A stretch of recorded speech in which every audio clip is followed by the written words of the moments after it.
Credit cards are a powerful way to establish good credit. To make the most of your credit cards, here are some things you should know. When you're issued a credit card, you'll have a monthly credit limit. As you make charges throughout the month, you get closer to your limit. At the end of the month, you'll need to make at least a minimum payment to stay in good standing. But keep in mind, any remaining balance at the end of the month will have interest applied, increasing the amount you owe.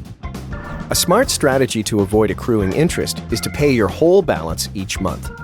And most importantly, make sure to avoid spending money you don't have.